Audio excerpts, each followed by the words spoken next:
ಅಣ್ಣ ತಮ್ಮ ಇಬ್ಬರು ಸಾಲ ಮಾಡ್ಕೊಂಡ್ಬಿಟ್ಟಿರ್ತಾರೆ, ಇಬ್ಬರು ಬೇರೆ ಬೇರೆ ಮನೆ ಮಾಡಿಬಿಟ್ಟಿರ್ತಾರೆ. ಭಾಳಷ್ಟು ದಿವಸಗಳಿಂದ ಒಬ್ಬರನ್ನೊಬ್ಬರು ನೋಡ್ತಾನೆ ಇರೋದಿಲ್ಲ. ಆ ರೀತಿಯದಾದಂಥ ಹಗೆತನ, ದ್ವೇಷ. ಒಂದು ದಿವಸ ಒಬ್ಬ ತಮ್ಮನ ಮನೆಗೆ ಗೆಳೆಯ ಬರ್ತಾನೆ. ಬಂದು, ಇವತ್ತೊಂದು ಭಾಳ ಅತ್ಯಂತ ಖುಷಿಯ ಸುದ್ದಿ ನಿನಗೆ ಹೇಳ್ತೇನೆ ದೋಸ್ತ ಅಂತಾನೆ. ಏನು? ನಿಮ್ಮ ಅಣ್ಣನ ಮನೆ ಹರಾಜು ಹಾಕ್ತಾ ಇದ್ದಾರೆ ನೋಡು. ಇಷ್ಟೆಲ್ಲ ನಿನ್ನ ಬಗ್ಗೆ ದ್ವೇಷ ಮಾಡಿದವನು ದೇವ್ರು ಯಾವ ರೀತಿ ಪಾಠ ಕಲಿಸಿದ್ ನೋಡು ಅವನಿಗೆ. ಅವನ ಮನೆಯೇ ಮಾರಾಟ ಆಗ್ತಾ ಇದೆ, ಆಕ್ಷನ್ ಹೋಗ್ತಾ ಇದೆ. ಯಾಕೆ ಏನಾಯಿತು ಅಂತ. ಇಲ್ಲ, ಆತನ ಹೆಂಡತಿ ಹುಷಾರಿರಲಿಲ್ಲ, ಕ್ಯಾನ್ಸರ್ ಆಗಿತ್ತು.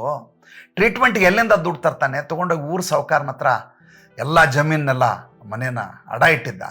ದುಡ್ಡು ಕಟ್ಟಲಿಕ್ಕಾಗಲಿಲ್ಲ. 2 ಲಕ್ಷ ಸಾಲ ತೊಗೊಂಡಿದ್ದ, 4 ಲಕ್ಷ ಆಗಿದೆ. ತೀರ್ಸ್ಲಿಕ್ಕಾಗಲಿಲ್ಲ ಅಂದ್ಕೊಳ್ಳಿ ಆಕ್ಷನ್ ಹಾಕ್ತಾ ಇದ್ದಾರೆ. ಮನೆ ಒಳಗಡೆ ತಮ್ಮನ ಹೆಂಡತಿ ಬಾಗಿಲು ಹಿಂದ್ಗಡೆಯಿಂದ ಈ ಮಾತನ್ನು ಕೇಳಿಸ್ಕೊತಾ ಇರ್ತಾಳೆ. ಫ್ರೆಂಡ್ ಹೊರಟೋಗ್ತಾನೆ, ಹೆಂಡತಿ ಹೊರಗಡೆ ಬರ್ತಾಳೆ. ಏನ್ರಿ ಭಾಳ ಖುಷಿಯಾಗಿದ್ದಂಗಿದೆ ಅಂತಾಳೆ. ಇಲ್ಲ, ಅಣ್ಣನ ಮನೆ ಆಕ್ಷನ್ ಹಾಕಿದಾರಂತೆ. ಏನು ಭಾಳ ಖುಷಿಯಾಗಿದ್ದಂಗೆ ಕಾಣುತ್ತಲ್ಲ. ಸುಮ್ಮನೆ ಇರ್ತಾನಂತೆ. ನಿಮಗೆ ನಾಚಿಕೆ ಆಗಬೇಕು. ಸ್ವತಃ ನಿಮ್ಮ ಅಣ್ಣನ ಮನೆ ಆಕ್ಷನ್ ಆಗ್ತಾ ಇರೋದನ್ನು ಖುಷಿಯಾಗಿ ಫ್ರೆಂಡ್ ಬಂದು ಹೇಳಿದರೆ ಸುಮ್ಮನೆ ಇದ್ರಿ. ಮೊದಲು ಹೋಗಿ ನಿಮ್ಮ ಅಣ್ಣನ ಮನೆಯನ್ನು ನೀವು ವಾಪಸ್ ಕೊಡಿಸಿ. ಅದನ್ನ ಎಲ್ಲಿಂದ ಕೊಡಿಸ್ಲಿ? ಒಳಗಡೆ ಹೋಗ್ತಾಳೆ, ಒಂದು ದುಡ್ಡಿನ ಬಂಡ್ಲನ್ನು ತೊಗೊಂಬರ್ತಾಳೆ. ತೊಗೊಳ್ಳಿ, ಇದರಲ್ಲಿ 4 ಲಕ್ಷ ರೂಪಾಯಿ ಇದೆ, ಹೋಗಿ ನಿಮ್ಮ ಅಣ್ಣನ ಕೊಟ್ಟು ಮನೆಯನ್ನು ಉಳಿಸಿ. ನಿಮ್ಮದೇ ಕುಟುಂಬದ ಮನೆ ಅದು.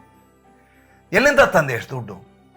ನನ್ನ ಮದುವೆ ಆದಾಗ ನಮ್ಮ ಅಪ್ಪ 2 ಲಕ್ಷ ರೂಪಾಯಿ FD ಇಟ್ಟಿದ್ದ. ಅದನ್ನು 4 ಲಕ್ಷ ರೂಪಾಯಿ ಆದದ್ದನ್ನು ಮುರಿಸಿ ಮನೇಲಿ ತಂದು ಇಟ್ಕೊಂಡಿದ್ದೆ ನಾನು. ಇಲ್ಲ, ನಾನು ನಮ್ಮ ಅಣ್ಣನ ಮನೆಗೆ ಹೋಗೋಕ್ಕಾಗಲ್ಲ, ನಾನು ಮುಖ ತೋರ್ಸೋಕ್ಕಾಗಲ್ಲ. ನಾನು ಅವನು ಮಾತಾಡಲಾರ್ದೆ ಎಷ್ಟೋ ವರ್ಷ ಆಗೋಗಿದೆ. ನಾನು ಬರ್ತೀನಿ ಬನ್ನಿರಿ. ಕರ್ಕೊಂಡು ಅಣ್ಣನ ಮನೆ ಹೋಗ್ತಾಳೆ. ಅಣ್ಣ ಕಟ್ಟೆ ಮೇಲೆ ತಲೆ ತೆಗೆಸ್ಕೊಂಡು ಅಳ್ತಾ ಕೂತಿರ್ತಾನೆ. ಇವರಿಬ್ಬರು ಬಂದದ್ದು ನೋಡಿ ಇನ್ನಷ್ಟು ಅವಮಾನ ಆಗಿಬಿಡುತ್ತೆ ಅವನಿಗೆ. ಅಂದರೆ ನನಗೆ ಛೇಡಿಸ್ಲಿಕ್ಕೆ ಬಂದಿದ್ದಾರೆ ಇವರು ಅಂತ. ತಮ್ಮ ಹೋಗಿ ಆತನ ತೊಡೆ ಹತ್ರ, ಕಾಲು ಮಂಡಿ ಹತ್ರ ಕೈ ಇಡ್ತಾನೆ. ಇಟ್ಟು, ಅಣ್ಣ ತಲೆ ಎತ್ತು ಅಂತಾನೆ. ಆತ ತಲೆ ನೋಡಿ ಮಾತಾಡಲಿಕ್ಕೆ ಸಿದ್ಧ ಇರೋದಿಲ್ಲ. ತಗೋ ಈ ದುಡ್ಡನ್ನ, ಹೋಗಿ ಅದು ಆಕ್ಷನ್ ಆಗೋದನ್ನು ಕ್ಯಾನ್ಸಲ್ ಮಾಡಿಸು. ಆತನ ತಬ್ಬಿಬ್ಬಾಗ್ಬಿಡ್ತಾನೆ, ಗಾಬರಿ ಆಗ್ತಾನೆ. ಏನಿದು ಹಿಂಗೆ? ಎಲ್ಲಿಂದ ತಂದೆ ದುಡ್ಡು? ನಿಮ್ಮ ಅತ್ತಿಗೆ ತೊಗೊಂಬಂದ್ರಿದ್ನ, ಒಳಗಡೆ ನಾದ್ನೆ ತೊಗೊಂಬಂದ್ರು ಅದನ್ನ. ಎಲ್ಲಿಂದ ತಂದರು? ಅವಳ ಮನೇಲಿ FD ಇಟ್ಟಿದ್ದನ್ನು ತಂದು ಕೊಟ್ಟಿದ್ದಾಳೆ ಅವಳು. ಆತನಿಗೆ ಏನು ಹೇಳಬೇಕು ಅರ್ಥ ಆಗಲ್ಲ. ಇಷ್ಟು ದಿವಸ ಇವ್ರ ಬಗ್ಗೆ ಇನ್ನಿಲ್ಲದ ಹಾಗೆ ನಾನು ಕೆಟ್ಟದ್ದು ಮಾತಾಡ್ಕೊಂಡು ಬಂದೆ. ಕೊನೆಗಾಲದಲ್ಲಿ ನನಗೆ ಸಹಾಯ ಮಾಡಿದ್ದೆ ನನ್ನ ಸೋದರನ ಹೆಂಡತಿ.